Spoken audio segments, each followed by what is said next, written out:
Welcome to AB tutorial. ఇక మనం ఈరోజు వచ్చేవాటికి ఆంధ్రప్రదేశ్, తెలంగాణ రాష్ట్రాలకు సంబంధించి, అదేవిధంగా సెంట్రల్ గవర్నమెంట్కి సంబంధించిన వివిధ రకాల పోస్టులకు సంబంధించి కానీ అదేవిధంగా ప్రజెంట్ ఉన్నటువంటి అప్డేట్స్ అయితే యొక్క వీడియోలో మనం చాలా క్లియర్గా చూద్దాం. సో ప్రతి ఒక్కరు కూడా ముందుగా మన వివరాల్లోకి వెళ్ళే ముందు ఇంకా మన ఛానల్ ఎవరైనా సబ్స్క్రైబ్ చేసుకున్నట్లయితే ముందుగా సబ్స్క్రైబ్ చేసుకోండి. సో తెలంగాణ రాష్ట్రానికి సంబంధించి ముందుగా వచ్చేటికి జేఎల్/డిఎల్ పోస్టుల్లో కోత అంటూ ఈ యొక్క 1138 డిఎల్ పోస్టులను 491కి అయితే తగ్గించారు రాష్ట్ర సర్కార్ అంటూ. 3 రోజుల్లో కాలేజీలో డిగ్రీ లెక్చరర్లకు డ్యూటీలు అంటూ కూడా ఇక్కడ రావడం జరిగింది. సో తెలంగాణ రాష్ట్ర వ్యాప్తంగా ఉన్నటువంటి ఈ యొక్క ప్రభుత్వ జూనియర్ డిగ్రీ కాలేజీలు ఏవైతేనో వీటిలో పనిచేస్తున్నటువంటి కాలేజీ లెక్చరర్ పోస్టులు అయితే రాష్ట్ర సర్కార్ అయితే కోత విధించినట్లు ఇక్కడ రావడం జరిగిందనమాట. సో మనకి ఈ యొక్క వేకెన్సీస్ అయితే నిల్గా చూపిస్తుందంటూ ఆర్థిక శాఖ అనుమతులు ఇచ్చినటువంటి ఈ యొక్క జేఎల్ పోస్టుల సంఖ్యను చూసి పీజీ పిహెచ్డీ చేసి నెట్ అర్హత కలిగి ఉన్న అభ్యర్థులు ఆవేదనకు అయితే ప్రజెంట్ గురవుతున్నారంటూ. ఇక మనకి ఉమ్మడి ఏపీ నుంచి 15 ఏళ్ళుగా ఈ యొక్క జేఎల్ పోస్టులకు, 10 ఏళ్ళుగా డిఎల్ పోస్టులకు ఎటువంటి నోటిఫికేషన్ లేదనమాట. ఈ యొక్క నోటిఫికేషన్ కోసం ఎంతగానో ఎదురు చూస్తున్నటువంటి ఈ యొక్క అభ్యర్థులకైతే తీవ్ర నిరాశలు అయితే ఉన్నట్టు రావడం జరిగింది. మొత్తంగా 647 డిఎల్ పోస్టులు ఎత్తివేత అంటూ కూడా దీనికి సంబంధించి రావడం జరిగింది. ఇక లెక్చరర్ శాంక్షన్ పోస్టులు ఉన్న చోట 1-2 పోస్టులు కుదిస్తూ వచ్చారనమాట. లెక్చరర్ స్టూడెంట్ రేషియో అయితే 1:30 ఉండాల్సిందే, దీన్ని 1:90 అంటే దాదాపుగా ఒక 2 నుంచి మనకి 6 నుంచి 2కి తగ్గించడం జరిగింది. ఈ విధంగా మనకి చూసుకున్నట్లయితే రాష్ట్ర వ్యాప్తంగా ఉన్నటువంటి 125 డిగ్రీ కాలేజీలు అయితే 1138 డిగ్రీ లెక్చరర్ పోస్టులు ఖాళీగా ఉన్నాయన్నమాట. వీటన్నింటి పోస్టులను కేవలం 491 పోస్టులు భర్తీ గ్రీన్ సిగ్నల్ ఇచ్చారనమాట. గెస్ట్ లెక్చరర్ నోటిఫికేషన్లు ఇచ్చిన ఖాళీల ప్రకారం చూస్తే మనకి ఇంగ్లీష్ సబ్జెక్టుకి సంబంధించి 203 పోస్టులు ఉంటే 23 పోస్టులు కుదించారు. తెలుగులో అయితే 155కి 27 చూపించారు. 141కి కామర్స్ పోస్టులు పూర్తిగా రద్దు చేశారనమాట. ఇక పొలిటికల్ సైన్స్ వచ్చేప్పటికి 65, మ్యాథ్స్ 54, హిస్టరీ 49, జువాలజీ 32 పోస్టులు అయితే ఉంటే ఒక్కో పోస్టు భర్తీకి కూడా ఆర్థిక శాఖ అనుమతి ఇవ్వలేదంటే వీటన్నిటికి సంబంధించి ఎటువంటి నోటిఫికేషన్లు అయితే రాలేదు. మొత్తంగా అయితే 647 వేకెన్సీస్కి సంబంధించి మనకి ఎటువంటి అప్డేట్స్ అయితే లేకుండా పోయిందనమాట ఇక్కడ. ఇంకా మనం చూసుకున్నట్లయితే ఈ యొక్క కంప్యూటర్ సైన్స్ పోస్టు మొత్తం గతంలో 286 ఖాళీలు ఉంటే ఇప్పుడు ఆ సబ్జెక్టులో 311 పోస్టులు భర్తీ చేసేందుకు అనుమతి ఇచ్చారనమాట. ఇంకా బిజినెస్ అడ్మినిస్ట్రేట్లో 41 వేకెన్సీలకు 39, డేటా సైన్స్లో 12కు 12, స్టాట్ వచ్చేవాటికి 23కి 23, బిజినెస్ అనలిటిక్స్లో 8 పోస్టులు 8 భర్తీ చేస్తూ అనుమతించారనమాట. అయితే కొన్ని సబ్జెక్టులకి అయితే ఎన్నైతే వేకెన్సీస్ అన్నీ ఇవ్వడం జరిగింది, కొన్నిటికైతే కంప్లీట్గా ఇవ్వకపోవడం, కొన్నిటికైతే తగ్గించడం ఇలా జరిగిందనమాట ఇక్కడ.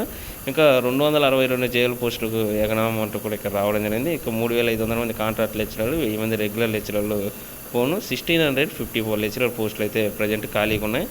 ఈ పోస్టుల్లో ప్రజెంట్ అయితే గెస్ట్ లెక్చరర్స్ అయితే పనిచేస్తున్నారు. దీనికి సంబంధించి 262 పోస్టులకు అయితే కోత పెట్టినట్టు కూడా మనకి చాలా క్లియర్గా అయితే రావడం జరిగిందనమాట. సో ఏదేమైనప్పటికీ ఈ యొక్క క్వాలిఫికేషన్స్ కలిగినటువంటి అభ్యర్థులు 15 ఏళ్ళ నుంచి 10 ఏళ్ళ నుంచి వెయిట్ చేస్తున్నటువంటి ఈ యొక్క జేఎల్ అభ్యర్థులు ఎవరైతే ఉంటారో వాళ్ళైతే తీవ్రంగా నష్టం జరిగిందంటూ తమ ఆవేదన అయితే వ్యక్తం చేయడం జరిగిందనమాట. ఇంకా అదేవిధంగా ఈ యొక్క తెలంగాణ రాష్ట్రానికి సంబంధించి కాకుండా మనకి సెంట్రల్ గవర్నమెంట్కి సంబంధించి అయితే ఒక బిగ్ అప్డేట్ అయితే రావడం జరిగింది ఇక్కడ. మనం చూసుకున్నట్లయితే నిరుద్యోగ శంఖారావం, ఉపాధి కల్పన కేంద్రం మోసంపై పోరుబాట అంతా కూడా ఇక్కడ రావడం జరిగింది. మనకి ఉద్యోగాల భర్తీపై ఈ యొక్క ప్రభుత్వాలు చిత్తశుద్ధి శూన్యం అంటూ ఇక్కడ రావడం జరిగింది. ఇక 2 కోట్లు ఇస్తామన్నటువంటి ఉద్యోగాలు ఈ యొక్క సెంట్రల్ గవర్నమెంట్ 2014 నుంచి 12 వరకు ఇప్పటి వరకు కూడా 16 కోట్లు ఇవ్వాల్సి ఉందన్నమాట. అయితే ఇప్పటి వరకు 7 లక్షలు కేవలం లక్షల్లో మాత్రమే భర్తీ చేసింది, అది కూడా సింగిల్ డిజిట్లోనే చేసినట్టు ఇక్కడ రావడం జరిగింది. 7 లక్షలకు వచ్చిన అభ్యర్థుల దరఖాస్తుల సంఖ్య 22 కోట్లు అనమాట. సో చాలా వేరియన్స్ ఉంది. ఈ యొక్క భర్తీ చేసింది అయితే 38,000 ప్రజెంట్ 21-22 ఇయర్స్లో చూసుకున్నట్లయితే మనకి 10 lakhs పైకి అయితే ప్రజెంట్ ఖాళీలు అయితే ఉన్నాయన్నమాట. వీటికి సంబంధించి ఎప్పుడు నోటిఫికేషన్ రిలీజ్ చేస్తారో అర్థం కావట్లేదు.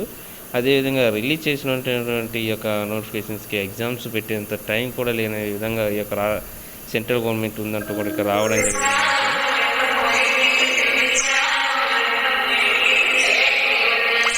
నెక్స్ట్ అదేవిధంగా మనకి సెంట్రల్ గవర్నమెంట్ కాకుండా స్టేట్ గవర్నమెంట్కి సంబంధించి ఈ యొక్క VRO వ్యవస్థకు సంబంధించి తెలంగాణ రాష్ట్రంలో అయితే ఒక పెను సంచలనం అయితే రావడం జరిగింది. ఇక VROలకు సంబంధించి ప్రజెంట్ అయితే ప్రాబ్లమ్స్ అయితే ఉన్నాయన్నమాట. దీనికి సంబంధించి 418 మంది VROలు సర్దుబాటు అంటూ రా పద్ధతిన 37 శాఖల్లోకి వీరిని అయితే తీసుకుంటున్నట్టు కలెక్టర్లకి ఈ యొక్క బాధ్యత అప్పచెప్పారంటూ కూడా ప్రతి డిస్టిక్ సంబంధించి ఇక్కడ రావడం జరిగిందనమాట. రెవెన్యూ డిపార్ట్మెంట్కి సంబంధించి ఇక తెలంగాణ రాష్ట్ర వ్యాప్తంగా అయితే ఈ యొక్క రెవెన్యూ వ్యవస్థలు అయితే ఈ యొక్క మార్పు అయితే తీసుకురావడం జరిగింది తెలంగాణ రాష్ట్ర ప్రభుత్వం. ముగిసిన వీఆర్ఓల శకం ఇతర శాఖలకు సర్దుబాట్లు, లాటరీ పద్ధతిన కేటాయింపులు అంటూ కూడా ప్రధానంగా వీరిని పంచాయతీరాజ్ శాఖ, వైద్యం, నీటిపారుదల శాఖలకి ఎక్కువగా కేటాయిస్తున్నారంటూ కూడా ఇక్కడ రావడం జరిగిందనమాట. సో మనకి చూసుకున్నట్లయితే తెలంగాణ రాష్ట్ర వ్యాప్తంగా ఈ యొక్క ప్రాబ్లం అయితే ఎప్పటి నుంచో ఉందన్నమాట. ఈ యొక్క ఈఆర్ఓ విధులు అయితే ప్రజెంట్ ఎవరికి ఇస్తారంటూ కూడా ఇక్కడైతే మనకి రావడం జరిగింది. సో చూడాలి ప్రజెంట్ వీఆర్ఓ వ్యవస్థను ఏ విధంగా ముందుకు తీసుకెళ్తుంది ఈ యొక్క రాష్ట్ర ప్రభుత్వం అనేది. ఇక మనకి అదేవిధంగా నెక్స్ట్ వచ్చేటికి 10,000 కొలువులు రద్దు, గ్రూప్ 4 పోస్టులకు భారీగా ఎసరు, నోటిఫికేషన్పై వీఆర్ఓల ఎఫెక్ట్ అంటూ కూడా గ్రూప్ 4లో ఖాళీలు చూపిన 3,000 పోస్టులు రద్దు చేస్తూ పలు శాఖల్లో ఇప్పటికే ఖాళీలను గుర్తించిన సర్కారు వాటిని తొలగించిన తర్వాత ఫైనల్ లిస్టు మరింత జాప్యం కానున్న భర్తీ ప్రక్రియ అంటే ఇక్కడ రావడం జరిగింది. సో సుమారుగా అయితే మనకి 7,309 మంది వివిధ శాఖల్లో పోస్టింగ్స్ అంటూ కూడా ఈ యొక్క వీఆర్ఓలకి తీసుకోవడం వల్ల ఎఫెక్ట్ జరుగుతుందంటూ 80,000 జాబ్స్ సంబంధించి ఇక్కడ నెంబర్ అయితే తగ్గేటట్టు ఉన్నట్లు మనకి రావడం జరిగిందనమాట.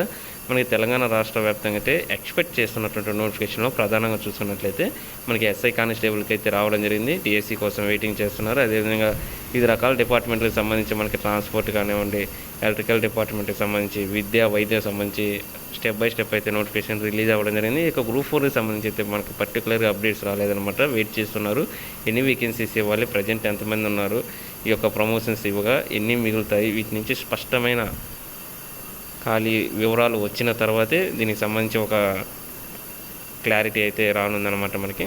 సో ముగిసిన వీఆర్ఓల శకం. సో ఏ న్యూస్ పేపర్ చూసినా మనకైతే ఈ యొక్క తెలంగాణ రాష్ట్రానికి సంబంధించి ప్రజెంట్ అయితే వీఆర్ఓ వ్యవస్థ కనుమరుగైపోయింది. జియో 121ని రద్దు చేయాలంటూ కూడా రెవెన్యూ సంఘాలు అయితే తమ యొక్క బాధని చెప్పుకోవడం జరిగిందనమాట. ఇక ఎక్కడ చూసినా ఇక్కడ మనకి దీనికి సంబంధించి రావడం జరిగిందనమాట.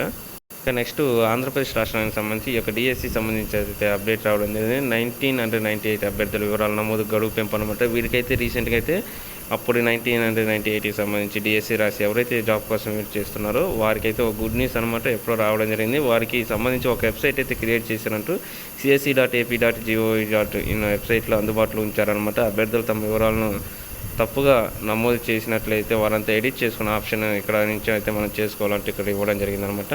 ఇక నెక్స్ట్ అదేవిధంగా ఇక్కడ వచ్చే డిఎస్సి 1998 క్వాలిఫైడ్ అభ్యర్థులకు ఉద్యోగాలు ఇవ్వాల్సింది, ప్రజాప్రతినిధులకు అభ్యర్థుల వినతి పత్రాలంటూ కూడా ఈ యొక్క ఆంధ్రప్రదేశ్ రాష్ట్రానికి సంబంధించి 1996లో ఎవరైతే క్వాలిఫైడ్ అనో వారికి కూడా ఇవ్వాలంటూ వీరైతే తమ అభ్యర్థులను అయితే తెలపడం జరిగింది. ఎందుకంటే 1998 బ్యాచ్ ఎవరైతే ఉన్నారో వారికి రీసెంట్గా ఉద్యోగాలు అయితే ప్రకటించడంతో వీరికి కూడా ఇస్తారంటూ వీరు కూడా తమ యొక్క ఆనందాన్ని అయితే వ్యక్తం చేసినట్టు ఇక్కడ రావడం జరిగిందనమాట. ఇంకా మనకి ఇక్కడ చూసుకున్నట్టు బిగ్ అప్డేట్ ఏంటంటే కాంట్రాక్ట్ ఉద్యోగులు షాక్, ఆన్లైన్లో ప్రభుత్వ ఉద్యోగులుగా చూపుతూ ప్రభుత్వ పథకాల కత్తెర, కుటుంబ సభ్యులకి ఈ నెల నుంచి సామాజిక పింఛన్లు నిలిపేతంటూ ఈ యొక్క ఆంధ్రప్రదేశ్ రాష్ట్రానికి సంబంధించి APPCOS తరపున ఎవరైతే పనిచేస్తున్నారో కాంట్రాక్ట్ అవుట్సోర్సింగ్ సిబ్బందిగా సో వారికైతే బిగ్ షాక్ న్యూస్ అనమాట. వీరికి వచ్చే జీతాలు చాలా తక్కువ, అవి కూడా సరైన టైంలో పట్టలేదన్నమాట.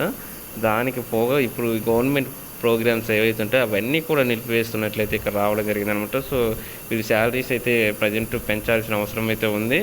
అయితే దీనికి పోను వీరికి షాకుల మీద షాకులు ఇస్తున్నారంటే ఇక్కడ రావడం జరిగిందనమాట. సో ఈ యొక్క కాంట్రాక్ట్ పద్ధతిలో పనిచేస్తున్నటువంటి ఎవరైతే పనిచేస్తున్నారో వారందరూ కూడా శ్రమకు తగ్గ వేతనం ఇవ్వకుండా తక్కువ వేతనం ఇస్తుందని విమర్శలు ఉన్నాయి. కనీస వేతన చట్టం ఆచరణలో అమలు కావడం లేదు. ఈ క్రమంలో ప్రభుత్వ పథకాలను రద్దు చేయడంపై ఆ ఉద్యోగ వర్గాలు అయితే తీవ్రంగా తమ ఆవేదన అయితే వ్యక్తం చేస్తున్నాయంటూ ఇక్కడ మనకి రావడం జరిగిందనమాట. సో ఈ రోజు ఉన్నటువంటి అప్డేట్స్. Thank you.